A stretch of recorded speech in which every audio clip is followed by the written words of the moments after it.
Hi friends, మన last క్లాస్లో మానవునిలో ఉండేటువంటి స్కెలిటల్ సిస్టమ్ అస్థిపంజర వ్యవస్థ గురించి చెప్పుకోవడం జరిగింది.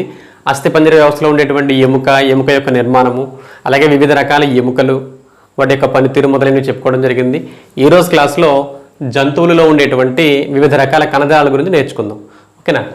Animal tissues. అయితే కణజాలాల గురించి చెప్పుకునే ముందు అసలు కణజాలం అంటే ఏంటి?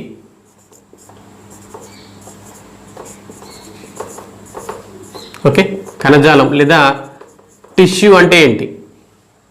కణజాలం అంటే a group of cells is called yes a tissue. కణాల యొక్క సమూహాన్ని మనం కణజాలం అని పిలుస్తాం. కొన్ని కణాల సమూహాన్ని కణజాలం అని పిలుస్తాం. A group of cells is called as a tissue. మరి కణం అంటే ఏంటి? ఓకే, కణం అంటే ఏంటి? కణం అనేది జీవుల యొక్క శరీరంలో నిర్మాణాత్మక మరియు క్రియాత్మక ప్రమాణాన్ని మనం కణంగా చెప్తాం. జీవుల శరీర నిర్మాణానికి అలాగే శరీరంలో జరిగేటువంటి వివిధ జీవక్రియలకు అన్నిటికీ ప్రధాన మూలం ఎవరంటే కణం.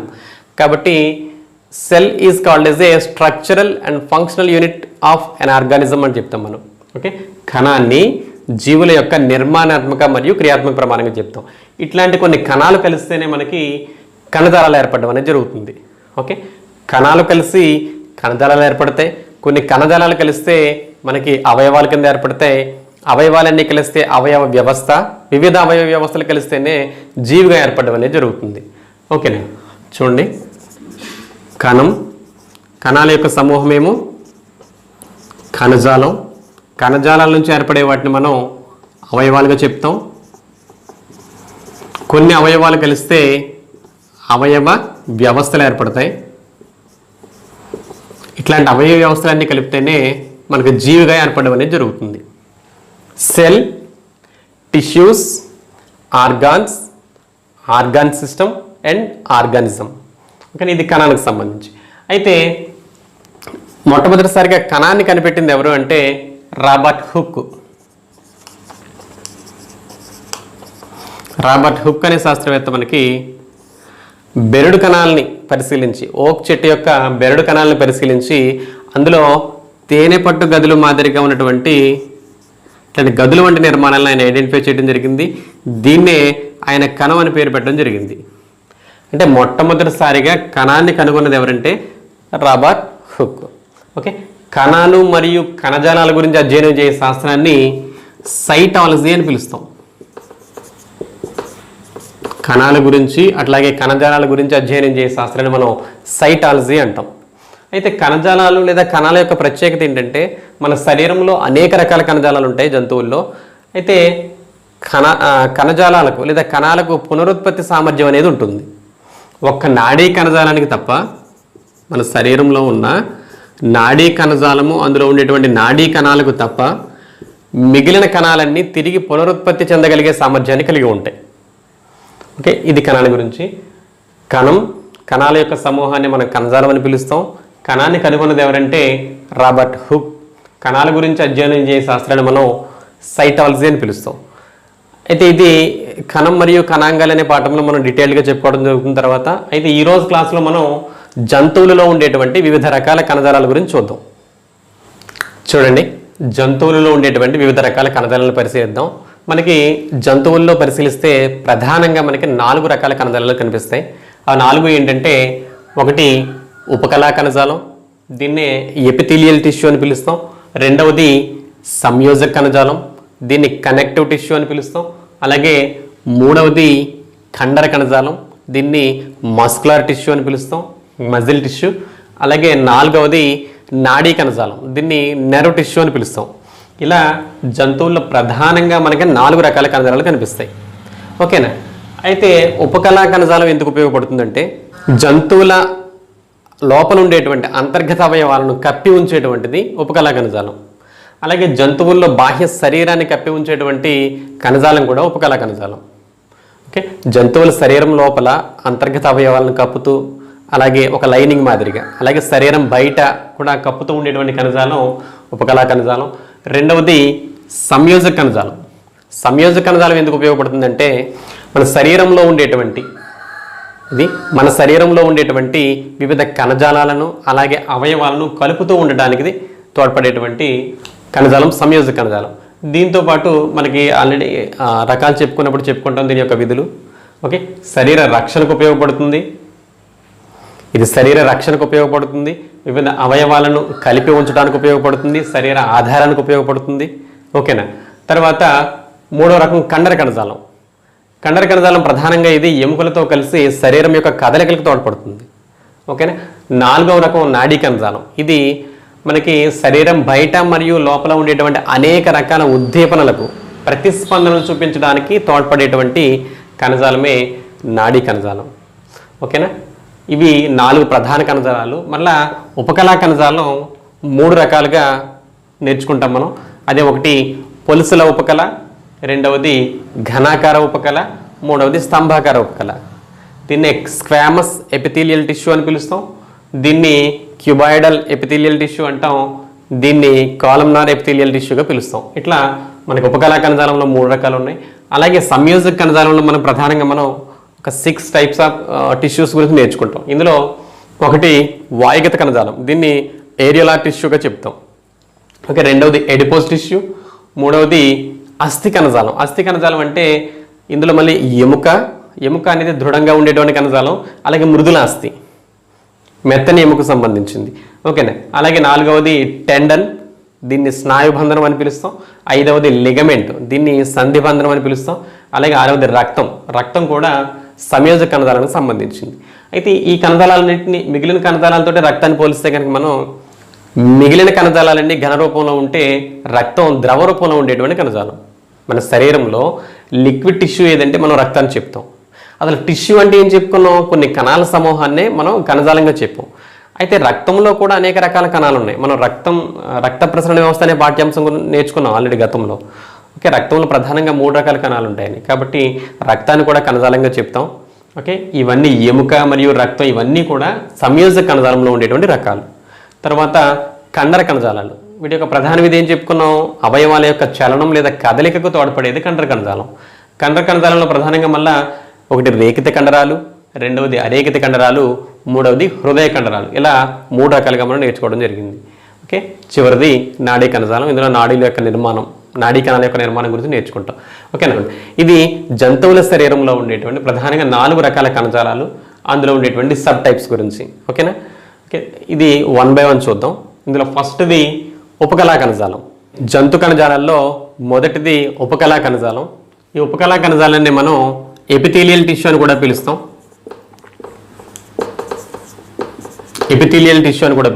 ఎపిథీలియం మీన్స్ ఏంటంటే, ఎపి మీన్స్ అవుటర్ అని అర్థం, అంటే బయట. అలాగే థీలియం మీన్స్ టిష్యూ అని అర్థం. అవుటర్ టిష్యూ అంటే జీవుల శరీరంలో ఉండేటువంటి అంతర్గత అవయవాలను బయటకు అప్పి ఉంచుతూ ఉండేటువంటి పొర. ఓకే, అవయవాలను కప్పి ఉంచేటువంటి పొర ఇది. ఓకేనా. అవయవాలను కప్పి ఉంచుతుంది. అంతేకాకుండా జీవి యొక్క శరీరం బయట కూడా కప్పి ఉంచేటువంటి నిర్మాణం కూడా మన ఉపకళా కణజాలమే. ఓకే, అయితే ప్రధానంగా మనకి జీవుల యొక్క శరీరం బయట భాగాలను కూడా, మన శరీరాన్ని బయట చుట్టూ కప్పి ఉంచేటువంటి ప్రధాన నిర్మాణం ఏంటి, మనకి చర్మం. ఓకే, చర్మంలో ఉండేటువంటి కణజాలం కూడా ఉపకళా కణజాలం. అయితే ఉపకళా కణజాలం యొక్క ప్రధాన విధి ఏంటంటే, జీవుల యొక్క శరీర రక్షణకు ఉపయోగపడుతుంది, అలాగే శరీరంలో వివిధ పదార్థాల యొక్క రవాణా కూడా ఉపయోగపడుతుంది. చూడండి, ఎపిథీలియల్ టిష్యూ యొక్క మెయిన్ ఫంక్షన్ ఏంటంటే శరీర రక్షణ, అలాగే వివిధ పదార్థాల యొక్క రవాణాకు ఉపయోగపడుతుంది. అయితే రక్షణ అంటే ఏంటంటే, మనం చెప్పుకున్నాం కదా, మన జీవుల యొక్క శరీరం బయట కప్పి ఉంచేటువంటి ప్రధాన అవయవం చర్మం అనేది బయట దుమ్ము ధూళి నుంచి, బయట నుండేటువంటి సూక్ష్మజీవుల నుంచి మన శరీరం లోపల ఉండేటువంటి అవయవాలను రక్షిస్తూ ఉండేటువంటి రక్షణ కవచం మనకు చర్మం. కాబట్టి మనకి ఉపకళా కణజాలం ప్రధానంగా మనకి రక్షణ కోసం ఉపయోగపడుతుంది. ఓకేనా. అయితే చర్మం ఉపకళా కణజాలం అయినప్పుడు చర్మం నుంచి ఏర్పడినటువంటి అనేక రకాల నిర్మాణాలు కూడా మనం ఉపకళా కణజాలంలో ఉదాహరణగా చెప్తాం మనం. అయితే చర్మం నుంచి ఏర్పడిన నిర్మాణాలు ఏముంటాయి మనకి, చూడండి, చర్మం నుంచి మనకి రోమాలు, అంటే వెంట్రుకలు, అలాగే గోళ్ళు, అదే పశువులలో అయితే కాలి గిట్టలు, అలాగే పశువుల్లో కొమ్ములు,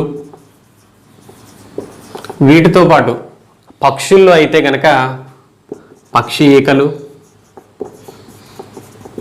అదే సరీసృపాల్లో మనం పొలుసులు చూస్తాం, జంతువుల్లో ఉండేటువంటి కొన్ని రకాల పొలుసులు, ఇవన్నీ చర్మం నుంచి ఏర్పడేటువంటి నిర్మాణాలే. మీకు ఏదైనా ఒక ఎగ్జాంపుల్ ఇచ్చి ఎద్దు కొమ్ములు ఏ కణజాలానికి సంబంధించినవి, లేదా పక్షి యొక్క ఈకలు ఇది ఏ కణజాలం యొక్క రూపాంతరం అడిగితే మీరు ఏం చెప్తారు? ఉపకళా కణజాలం నుంచి ఏర్పడినగా చెప్పాల్సి ఉంటుంది మనం. ఓకేనా? సో ఈ విధంగా మనకి ఉపకళా కణజాలం జీవుల యొక్క శరీర రక్షణకు అది ఉపయోగపడుతూ ఉంటుంది. ఓకే, తర్వాత రక్షణతో పాటు పదార్థాల రవాణాకు కూడా ఉపయోగపడుతుందని చెప్పుకున్నాం. అయితే ఉపకళా కణజాలం రక్తనాళాల్లో, అలాగే వాయుగోణుల్లో మొదలైన వాటిలో మనకి ఉపకళా కణజాలం ఉంటుంది. రక్తనాళాలు మరియు వాయుగోణులు అనేవి పదార్థాల యొక్క రవాణాకి హెల్ప్ చేసే నిర్మాణాలు కాబట్టి ఉపకళా కణజాలం పదార్థాల రవాణాకు కూడా తోడ్పడుతుందని చెప్తాం మనం. ఓకేనా? ఇది ఉపకళా కణజాలం యొక్క ఇంట్రడక్షన్. అయితే ఉపకళా కణజాలంలో ప్రధానంగా మనకి 3 రకాలు ఉంటాయని చెప్పుకున్నాం మనం. ఒకటి పులుసుల ఉపకళ, రెండవది ఘనాకార ఉపకళ, మూడవది స్తంభాకార ఉపకళా కణజాలం. ఓకే, 1 by 1 చూద్దాం. చూడండి, ఉపకళా కణజాలంలో మొదటిది పొలుసుల ఉపకళా కణజాలం. అయితే ఈ కణజాలంలో కణాలు ఎలా అమరి ఉంటాయంటే బల్లపరుపుగా అమరి ఉంటాయి. బల్లపరుపుగా కొన్ని పొరల మాదిరిగా అమరి ఉండటం అనేది జరుగుతుంది. ఇది పొలుసుల ఉపకళకు సంబంధించి దీని నిర్మాణం ఎలా ఉంటుందంటే కణాలు ఇలా బల్లపరుపుగా అమరి ఉంటాయి. ఓకే, దీన్నే మనం పొలుసుల ఉపకళగా చెప్తాం. అయితే ప్రధానంగా మనకి ఈ పొలుసుల ఉపకళ ఎక్కడ ఉంటుందంటే మనకి నోటి లోపల మనకి హాస్యకుహరం లోపల ఆవరించి ఉండేటువంటిది పొలుసుల ఉపకళ ఉంటుంది. అలాగే దీంతో పాటు ఆహార వాహిక, తర్వాత రక్తనాళాలు, అలాగే ఇది రక్త ప్రసరణ వ్యవస్థకు సంబంధించి. నెక్స్ట్ శ్వాస వ్యవస్థలో వాయుగోణులు, ఊపిరితిత్తులలో ఉండేటువంటి నిర్మాణాత్మక క్రియాత్మక ప్రమాణాలను చెప్పుకున్నాం కదా, వాయుగోణులు. ఈ మొదలైన వాటన్నిటిలో కూడా మనకి ప్రధానంగా మనకి పొలుసుల ఉపకళ కనిపిస్తుంది. దీన్నే స్క్వామస్ ఎపిథీలియం అని కూడా పిలుస్తాం. స్క్వామస్ ఎపిథీలియం అంటాం. అంటే ఈ కణజాలంలో మనకి కణాల యొక్క ఆకారం అనేది బల్లపరుపుగా లేదా పొలుసులుగా ఉంటుంది. ఇది పొరల మాదిరిగా అమరి ఉండడం అనేది జరుగుతుంది. అందువల్ల దీన్ని పొలుసుల ఉపకళగా పిలుస్తాం మనం. అయితే ఇది ప్రధానంగా ఎక్కడ ఉంటుంది? నోటి లోపల హాస్యకుహరంలో. అలాగే ఆహార వాహిక ఇన్సైడ్, ఆహార వాహిక అనుకుంటే ఈ లోపలి తలాన్ని ఆవరించి ఉండేది కూడా, ఆహార వాహిక లోపలి తలాన్ని ఆవరించి ఉండేది కూడా మనకి పొలుసుల ఉపకళ. అలాగే రక్తనాళాల్లో పొలుసుల ఉపకళ ఉంటుంది, అలాగే వాయుగోణుల్లో కూడా. అయితే రక్తనాళాల్లో మరియు వాయుగోణుల్లో ఉన్నది ఇంతకుముందు చెప్పుకున్నాం, పదార్థాల రవాణాకి ఉపకళా కణజాలం హెల్ప్ చేస్తుందని చెప్పి. సో రక్తనాళాల్లో ఉన్నది. అలాగే వాయుగోణుల్లో వాయు రవాణా లేదా వాయు మార్పిడి. మనకి శ్వాస వ్యవస్థలో చెప్పుకున్నాం కదా, వాయు మార్పిడి జరిగేటువంటి ప్రదేశాలు ఎక్కడ? వాయుగోణులు, అల్వియోలస్ అని పిలుస్తాం. ఇందులో ఉండి ఉపకళా కణజాలం మనకి వాయు మార్పిడికి ఉపయోగపడుతుంది. అలాగే రక్తనాళంలో ఉండి పదార్థాల యొక్క రవాణాకు ఉపయోగపడుతుంది. ఓకేనా? అలాగే వీటితో పాటు నోటి లోపల ఆహార వాహికలో కూడా మనకి పొలుసుల ఉపకళ ఉండడం అనేది జరుగుతుంది. ఇది పొలుసుల ఉపకళకు సంబంధించి. తర్వాత రెండవది ఘనాకార ఉపకళ. ఓకే, దీన్నే క్యూబాయిడల్ ఎపిథీలియం అని పిలుస్తాం. క్యూబాయిడల్ ఎపిథీలియల్ టిష్యూ అని పిలుస్తాం. ఓకేనా? దీనికి ఘనాకార ఉపకళ అనే పేరు ఎందుకు వచ్చిందంటే ప్రధానంగా ఈ కణాలు అనేవి ఘనాకారంలో కనిపించడం అనేది జరుగుతుంది. ఇలా ఘనాకృతిలో ఈ కణాలు ఉంటాయి కాబట్టి దీన్ని ఘనాకార ఉపకళగా చెప్తాం. అయితే ఘనాకార ఉపకళా కణజాలం ప్రధానంగా మన శరీరంలో ఎక్కడ ఉంటుందంటే ఒకటి మూత్రనాళాల్లోనూ, రెండవది లాలాజల గ్రంథుల్లోనూ. చూడండి, ఘనాకార ఉపకళ, దీన్ని క్యూబాయిడల్ ఎపిథీలియం అని పిలుస్తాం. ఇందులో ఘనాకృతిలో మనకి కణాలు ఉండటం జరుగుతుంది కాబట్టి ఆ పేరు వచ్చింది. ఈ ఘనాకార ఉపకళ లేదా క్యూబాయిడల్ ఎపిథీలియం ప్రధానంగా మనకి మూత్రనాళాల్లోనూ, అలాగే లాలాజల గ్రంథుల్లోనూ ఈ ఘనాకార ఉపకళా కణజాలం అనేది ఉంటుంది. అయితే లాలాజల గ్రంథులు చేసే పని ఆల్రెడీ జీర్ణ వ్యవస్థలో చెప్పుకున్నాం మనం. లాలాజల గ్రంథులు చేసే పని లాలాజలాన్ని స్రవిస్తాయి. లాలాజలంలో ఒక రకమైన ఎంజైమ్ ఉంటుందని చెప్పుకున్నాం. లాలాజలంలో ఉండేటువంటి ఎంజైమ్ పేరేంటి? టైలిన్ లేదా సెలవరీ ఎమైలేజ్ లేదా టైలిన్. ఇక్కడ ఉండేటువంటి ఎంజైమ్ ఎమైలేజ్ ఎంజైమ్ ఏం చేస్తుందని చెప్పుకున్నాం? పిండి పదార్థాలను పాక్షికంగా జీర్ణం చేయడానికి అది ఉపయోగపడుతుంది. అంటే గ్రంథులలో ఈ ఘనాకార ఉపకళ ఉండి మనకి ఎంజైమ్స్ రిలీజ్ చేయడానికి ఉపయోగపడుతుంది. ఇట్లా కొన్ని గ్రంథుల్లో ఉండి ఎంజైమ్స్ రిలీజ్ చేయడానికి ఉపయోగపడేటువంటి ఉపకళా కణజాలాన్ని మనం గ్రంథి ఉపకళా కణజాలం అంటాం దీన్నే, లేదా గ్లాండ్యులార్ ఎపిథీలియం అని పిలుస్తాం. ఓకే, ఎంజైమ్స్ గ్రంథులలో ఉండి ఎంజైమ్స్ రిలీజ్ చేయడానికి హెల్ప్ చేసేటువంటి ఇట్లాంటి ఉపకళా కణజాలాన్ని మనం గ్రంథి ఉపకళా కణజాలం లేదా గ్లాండ్యులార్ ఎపిథీలియంగా పిలుస్తాం. ఓకేనా, ఇది మనకి ఘనాకార ఉపకళ ప్రధానంగా ఎక్కడ ఉంటుంది? మూత్రనాళాల్లో ఉంటుంది, అలాగే లాలాజల గ్రంథుల్లో ఉంటుంది. అయితే మూత్రనాళాల్లో ఉండి ఈ కణజాలాలకు అక్కడ ఉండేటువంటి కణాలకు లేదా అవయవాలకు యాంత్రిక శక్తిని ఇవ్వడానికి హెల్ప్ చేస్తుంది. ఓకేనా, మూత్రనాళాల్లో మొదలైన వాటిలో ఇది ఉన్నటువంటి ఘనాకార ఉపకళ ప్రధానంగా ఎందుకు ఉపయోగపడుతుంది?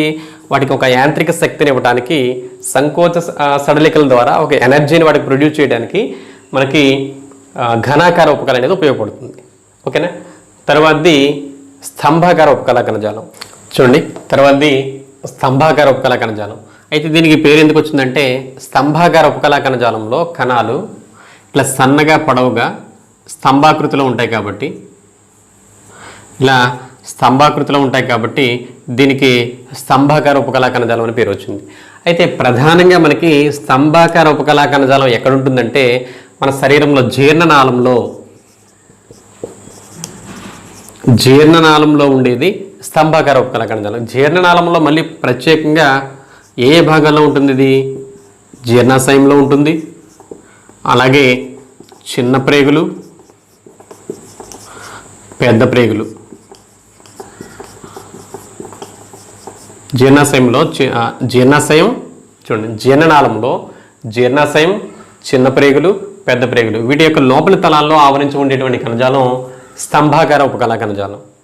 ఓకేనా, అయితే ఇంతకుముందు చెప్పుకున్నాం మనం ఏది? పొలుసుల ఉపకళ. అది ఎక్కడ ఉంటుందని చెప్పుకున్నాం? ఆహారవాహిక. ఇక్కడ గుర్తుపెట్టుకోండి ఒకసారి, ఆహారవాహిక ఇది మానవుని యొక్క జీర్ణనాళం యొక్క భాగమే, కానీ ఆహారవాహిక లోపల తలంలో ఉండేటువంటి కణజాలం పొలుసుల ఉపకళ. ఓకే, పొలుసుల ఉపకళ స్క్వామస్ ఎపిథీలియం అంటాం. ఓకే, అలా కాకుండా జీర్ణనాళంలో ఉన్నటువంటి మిగిలిన భాగాల్లో ఏంటి? జీర్ణాశయం మరియు చిన్న ప్రేగులు, పెద్ద ప్రేగుల్లో ఉండేటువంటిది స్తంభాకార ఉపకళ. దీన్ని కాలమ్నార్ ఎపిథీలియం అని పిలుస్తాం. కాలమ్నార్ ఎపిథీలియం అని పిలుస్తాం.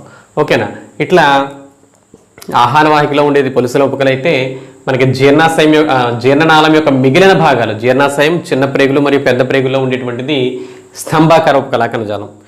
ఇది ఉపకళా కణజాలానికి సంబంధించినటువంటి 3 రకాలు. అయితే ఇంతకుముందు చెప్పుకున్నాం మనకి పొలుసుల ఉపకళకు సంబంధించి చెప్పుకున్న ఒక విషయం ఏంటంటే చర్మంలో ఉండేది పొలుసుల ఉపకళ అని చెప్పుకున్నాం. అయితే చర్మంలో పొలుసుల ఉపకళ అనేది అనేక పొరలుగా అమరి ఉంటుంది. ఇలా ఎక్కువ పొరలుగా అమరి ఉన్నటువంటి పొలుసుల ఉపకళనే మనం స్ట్రాటిఫైడ్ కణజాలంగా పిలుస్తాం. స్ట్రాటిఫైడ్ టిష్యూ అంటాం, స్థరిత ఉపకళ అంటాం, స్థరిత ఉపకళా కణజాలం అంటాం దీన్ని. ఓకేనా, చర్మంలో ఉపకళా కణజాలం అనేక పొరలుగా అమరి ఉంటుంది. ఇట్లా అనేక పొరలుగా అమరి ఉన్నటువంటి ఉపకళా కణజాలాన్ని మనం స్థరిత ఉపకళ లేదా స్ట్రాటిఫైడ్ ఉపకళా కణజాలంగా పిలుస్తాం. ఇది ఉపకళా కణజాలానికి సంబంధించి. ఓకేనా, చూడండి ఒకసారి స్తంభాకార ఉపకళా కణజాలానికి సంబంధించి మీరు ఇక్కడ బిట్లు ఎట్లా అడిగే అవకాశం ఉందంటే మనకి చిన్న ప్రేగుల్లో ఉండేది స్తంభాకార ఉపకళా కణజాలం అని చెప్పాం. అయితే ఇట్లా డైరెక్ట్గా అడగకుండా మనకి సూక్ష్మ చోషకాలలో మైక్రోవిల్లస్ లేదా విల్లి అని పిలుస్తుంది దీన్ని. మైక్రోవిల్లస్ లేదా చోషకాలలో ఉండేటువంటి కణజాలం పేరు ఏంటి అని అడిగితే ఏం చెప్తాం మనం? స్తంభాకార ఉపకళా కణజాలం అని చెప్పాల్సి ఉంటుంది. అయితే మన మానవుని యొక్క జీర్ణ వ్యవస్థలో చెప్పుకున్నాం, జీర్ణమైన ఆహారం శోషించబడి రక్తంలో కలిసేది చిన్న ప్రేగుల్లో, ఆ చిన్న ప్రేగుల్లో ఉండేటువంటి, ఇది చిన్న ప్రేగు అనుకుంటే చిన్న ప్రేగు లోపల ఉండేటువంటి ఇట్లాంటి వేళ్ళ వంటి నిర్మాణాలనే చూషకాలు లేదా మైక్రోవిల్లస్ అని పిలుస్తాం. ఇవేం చేస్తాయి? జీర్ణమైన ఆహారాన్ని శోషించుకుని అబ్జార్బ్ చేసుకుని అవి రక్తంలో కలిపేస్తాయి. ఇట్లా చిన్న ప్రేగు లోపలి గోడల్లో ఉండేటువంటి ఈ నిర్మాణాలే చూషకాలు. ఇవి ఆహారాన్ని శోషించుకుంటే, అయితే ఈ చూషకాల్లో ఉండేటువంటి కణజాలం ఏది అంటే చిన్న ప్రేగుల్లో ఉండేటువంటి కణజాలం ఏది అని అడిగితే డైరెక్ట్గా అడిగినట్టు మనం. అట్లా కాకుండా చూషకాల్లో ఉండేటువంటి కణజాలం పేరు ఏది అంటే ఇండైరెక్ట్గా మనం అడిగిన స్తంభాకార కణజాలం అని చెప్పి రాయాల్సి ఉంటుంది. ఓకేనా? ఇది ఒకటి గుర్తుపెట్టుకోండి. ఓకే, ఇది ఇంతవరకు ఉపకళా కణజాలకు సంబంధించి. తర్వాత మనకి సంయోజక కణజాలం, అందులో ఉండేటువంటి రకాలు ఏంటో చూద్దాం.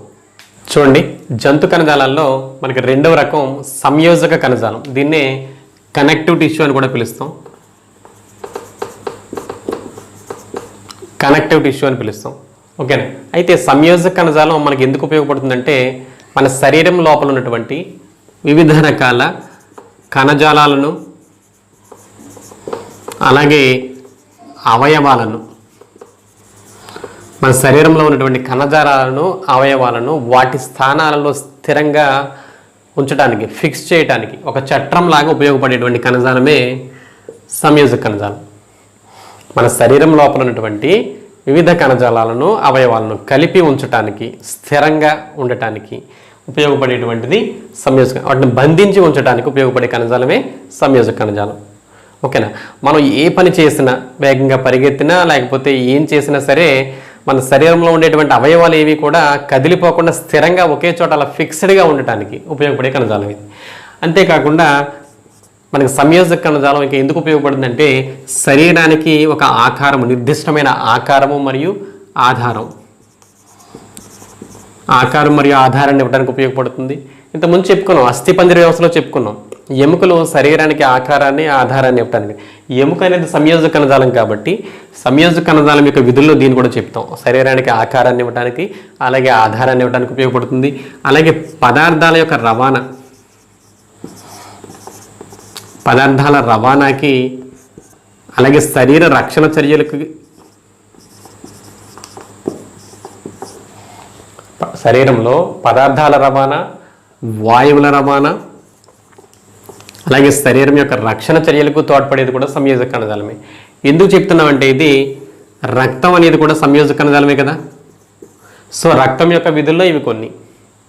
ఈ విధంగా మనకి శరీరానికి ఆధారాన్ని ఇవ్వడానికి సంయోజక కణజాలం ఉపయోగపడుతుంది. శరీరంలో పదార్థాల రవాణాకి తోడ్పడుతుంది. అలాగే వాయువుల యొక్క రవాణా, శరీరం యొక్క రక్షణ చర్యల్లో మనకి రక్తంలో వైట్ బ్లడ్ సెల్స్ అనేవి సూక్ష్మజీవులను ఎదిరించి మన శరీరం యొక్క ఇమ్యూనిటీని పెంచడానికి ఉపయోగపడేవి వైట్ బ్లడ్ సెల్స్. ఈ విధంగా శరీర రక్షణకి ఇది ఉపయోగపడుతూ ఉంటుంది. ఓకేనా? అంతేకాకుండా మన శరీరంలో ఉన్నటువంటి వివిధ కణజాలాలను ఎముకలకు అతికి ఉంచడానికి కూడా తోడ్పడేది మనకి సంయోజక కణజాలమే.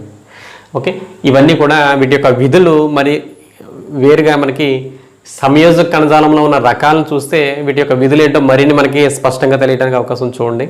సంయోజక కణజాలంలో ఉండేటువంటి వివిధ రకాలను మనం ఆల్రెడీ ఇంతకుముందు ఇంట్రడక్షన్లో చెప్పుకున్నాం. అవేంటి?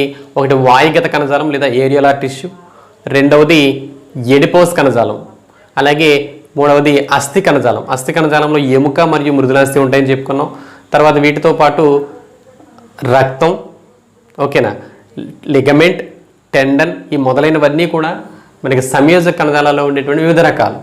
ఇందులో మొదటిది ఏరియోలార్ టిష్యూ లేదా వాయుగత కణజాలం గురించి చూద్దాం. ఇందులో ఫస్ట్ది వాయుగత కణజాలం. దీన్నే మనం ఏరియోలార్ టిష్యూ అని కూడా పిలుస్తాం. Okay, areolar tissue. ఎందుకు ఏరియోలార్ టిష్యూ అని పిలుస్తామంటే ఈ కణజాలం లోపల పెద్ద పెద్ద గాలి గదులను కలిగి ఉంటుంది ఇది. ఓకేనా? పెద్ద పెద్ద గాలి గదులను కలిగి ఉంటుంది కాబట్టి దీన్ని ఏరియోలార్ టిష్యూ లేదా వాయుగత కణజాలం అని పిలుస్తాం. దీన్నే మరొక పేరుతో కూడా పిలుస్తాం. అదేంటంటే వదులు సంధాయక కణజాలం అని కూడా పిలుస్తారు. దీన్నే వదులు సంధాయక కణజాలం అని కూడా అంటాం దీన్ని. ఓకేనా? ఏరియోలార్ టిష్యూ లేదా వదులు సంధాయక కణజాలం. అయితే ఇది చేసే ప్రధాన విధి ఏంటంటే, ఇది ఎందుకు ఉపయోగపడుతుందంటే ప్రధానంగా మన శరీరంలో పోషక పదార్థాల రవాణాకు, పోషకాల రవాణాకు తోడ్పడుతుంది. అలాగే శరీర కదలికలకు, శరీర కదలికలు కూడా ఇది హెల్ప్ చేసేటువంటి కణజాలం ఏరియలార్ టిష్యూ. ఓకే, అయితే ఈ ఏరియలార్ టిష్యూ యొక్క నిర్మాణం పరిశీలిస్తే ఇందులో కొన్ని ప్రత్యేకమైనటువంటి తంతుయుత ఫైబ్రస్ మెటీరియల్ అనేది ఉంటుంది. దాన్నే ఫైబ్రోబ్లాస్ట్ కణాలని పిలుస్తాం. ఫైబ్రోబ్లాస్ట్ సెల్స్ ఏరియలార్ లేదా వాయుగత కణజాలంలో ఉండేటువంటి ఆ తంతుయుత నిర్మాణాలని మనం ఫైబ్రోబ్లాస్ట్ కణాలని పిలుస్తాం. ఇవి మనకి ఎక్కడైనా గాయాలైనప్పుడు ఆ గాయాలు త్వరగా మానటానికి హెల్ప్ చేసేటువంటి కణజాలం కూడా మనకి ఆ కణజాలాన్ని రిపేర్ చేసి గాయాలు త్వరగా మానటానికి హెల్ప్ చేసేటువంటి కణజాలం ఏరియలార్ టిష్యూ లేదా వాయుగత కణజాలం. మరొకసారి చూడండి, వాయుగత కణజాలం, దీన్నే ఏరియలార్ కణజాలం అని కూడా పిలుస్తాం.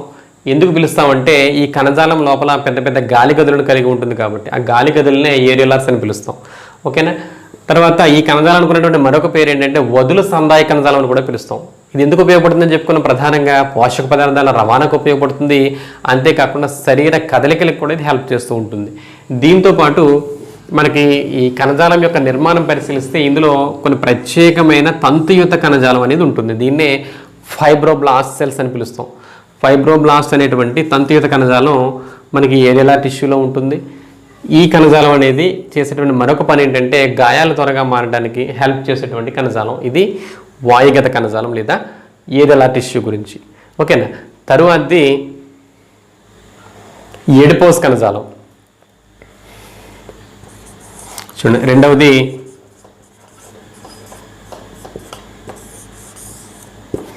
ఎడిపోస్ కణజాలం. ఓకే, ఈ కణజాలం యొక్క ఫంక్షన్ చెప్పుకునే ముందు మనం బాగా ఏజ్డ్ పర్సన్ కనుక మనం అబ్జర్వ్ చేసినట్లయితే, అంటే వయసు మళ్ళిన వాళ్ళల్లో శీతాకాలం చలికి త్వరగా తట్టుకోలేకపోవడం అనేది చూస్తాం మనం. అంటే చలి వేసినప్పుడు మనకి ఎక్కువ వణుకు రావడం అనేది చూస్తాం. బాగా వయసు మళ్ళిన వాళ్ళలోనే కాకుండా సన్నగా ఉన్నటువంటి వ్యక్తుల్లో కూడా చలికి తట్టుకునేటువంటి గుణం చాలా తక్కువగా ఉంటుంది. అలాగే శరీరం కొంచెం దృఢంగా బలంగా లావుగా ఉన్న వ్యక్తులు ఎవరైతే ఉన్నారో వాళ్ళు చలిని తట్టుకునేటువంటి గుణం ఎక్కువగా ఉంటుంది. కారణం ఏంటో చూద్దాం. మనకి దానికి కారణం ఎడిపోస్ కణజాలం.